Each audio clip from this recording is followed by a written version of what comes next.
একদম অল্প সময়ে যদি ভালো কিছু খেতে ইচ্ছে করে, ইনস্ট্যান্ট এই রেসিপিটা তৈরি করে দেখুন। যেহেতু এখন পাকা আমের সিজন, ঘরে তো একটাও নিশ্চয়ই পাকা আম আছে। ঝটপট বানিয়ে দেখুন, খেতে এত ভালো লাগবে, সেরকম কোনো উপকরণের দরকারই পড়বে না।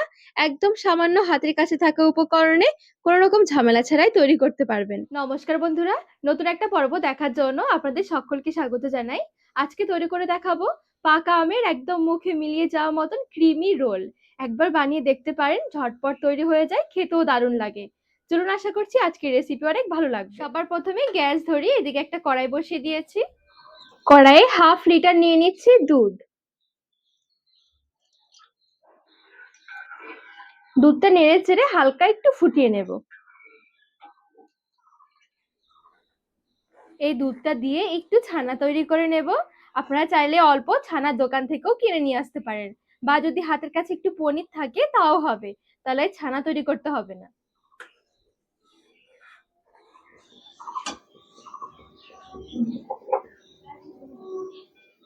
দুধটা সুন্দরভাবে ফুটে উঠেছে, গ্যাসের আঁচ বন্ধ করে দিচ্ছি।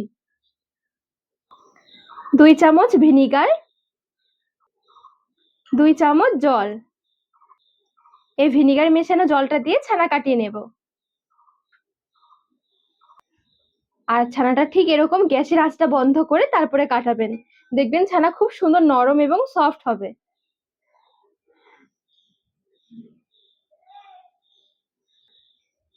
হালকা একটু নাড়াচাড়া করলে দেখবেন সুন্দরভাবে ছানা কেটে যাবে।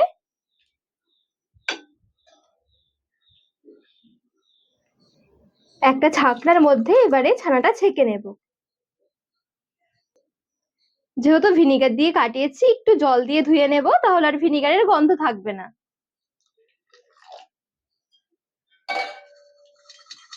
এদিকে নিয়েছি দুটো পাকা আম। আমগুলো কেটে নেব।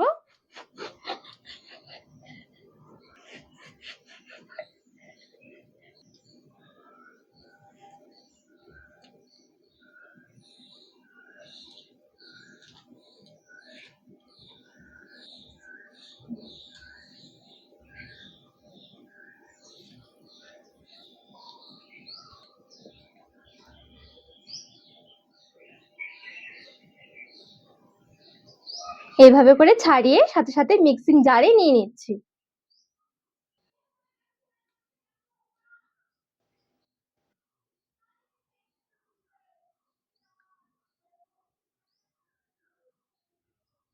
তো একটা আমের সাইড গুলো কেটে মিক্সিং জারে নিয়ে নিয়েছি। আমটা একটু বড় ছিল বলে আমার মনে হচ্ছে এখানে হয়ে যাবে একটা আমে।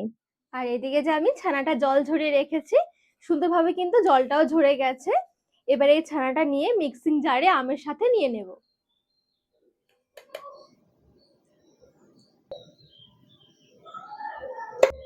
সবটুকু ছানা নিয়ে নিয়েছি। এবারে নিয়ে নিচ্ছি একটু চিনি, দিয়ে দিচ্ছি 10 টাকার এক প্যাকেট গুঁড়ো দুধ। সবকিছু ভালো করে মিক্সিতে একটু পেস্ট বানিয়ে নেব। এই দেখুন, এখানে খুব সুন্দর একদম ঘন ক্রিমি একটা পেস্ট তৈরি করে নিয়েছি।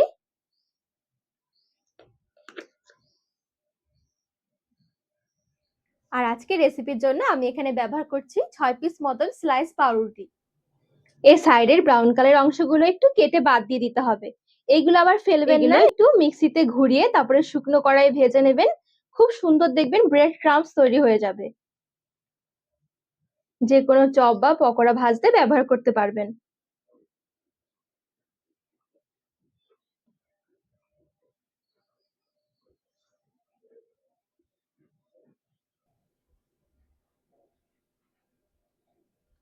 তো এখানে সুন্দরভাবে সাইডের অংশগুলো কেটে নিয়েছি।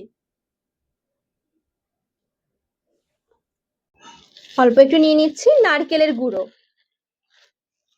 এই নারকেলের গুঁড়োটা যে কোনো মুদিখানা দোকানে কিনতে পেয়ে যাবেন। ড্রাই কোকোনাট পাউডার বলে এটাকে। এদিকে নিয়ে নিচ্ছি 1 কাপ দুধ। দুধটা আমি আগে থেকে বেশ জাল করে একটু ঘন করে নিয়েছিলাম। 1 চামচ মিশিয়ে নিচ্ছি চিনি, যেন ফিকে না লাগে।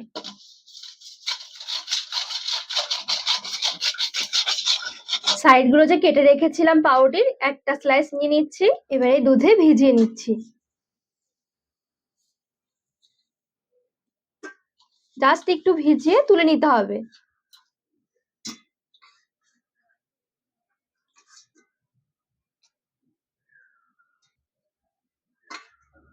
যতটা সম্ভব এক্সট্রা দুধটা চেপে চেপে বের করে নিয়েছি। এবারে এই যে মিক্সির মধ্যে একটা খুব সুন্দর ক্রিমি টাইপের পেস্ট বানিয়ে রেখেছিলাম আম ছানা দিয়ে। অল্প করে একটু এই যে ক্ষীরটা দিয়ে দিলাম, একটু বাদাম কুচি ছড়িয়ে দিচ্ছি। এবারে সাবধানে ধরে একটু রোল করে নিতে হবে।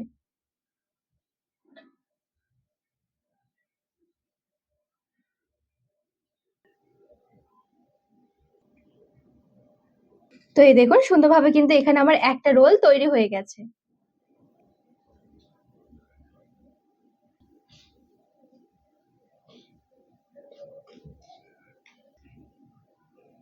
ঠিক এইভাবে করে নারকেলের গুঁড়ো দিয়ে একটু কোট করে নেব। সেম ভাবে আমি আরো একটা তৈরি করে দেখাচ্ছি। একটু দুধে ভিজিয়ে এক্সট্রা দুধটা চেপে চেপে বের করে নিয়েছি।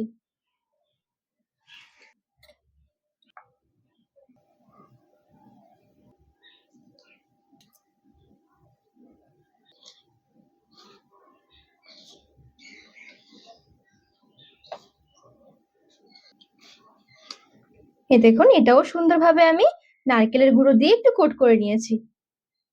নারকেলের গুঁড়ো দেওয়াতে দেখতেও ভালো লাগবে, খেতেও বেশি ভালো লাগবে। দুধের মধ্যে পাউরুটিটা ভিজিয়ে একটু নরম করে নিতে হবে, এতে করে কি রোল করতেও সুবিধা হবে আর খেতেও ভালো লাগবে।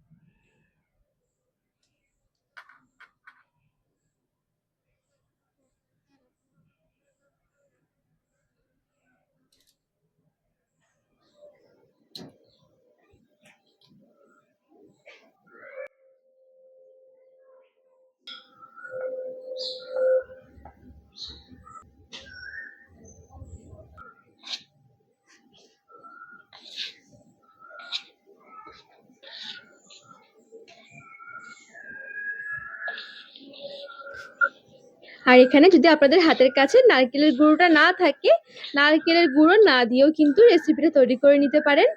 তো মোটামুটি এখানে আমার সবগুলো রোলই এক এক করে আমি তৈরি করে নিয়েছি। এবারে একটা প্লেটের মধ্যে উঠিয়ে নিচ্ছি।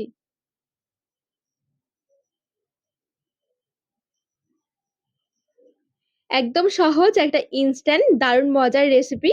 খুব সহজে বাড়িতে কিন্তু এই পাকা আমের রোলটা একবার বানিয়ে দেখবেন। সবাই এত পছন্দ করবে ভাবতেই পারবেন না। একদম নরম তুলতুলে মুখে দিতেই মিশে যাবে। ঘন ক্রিমি রোল।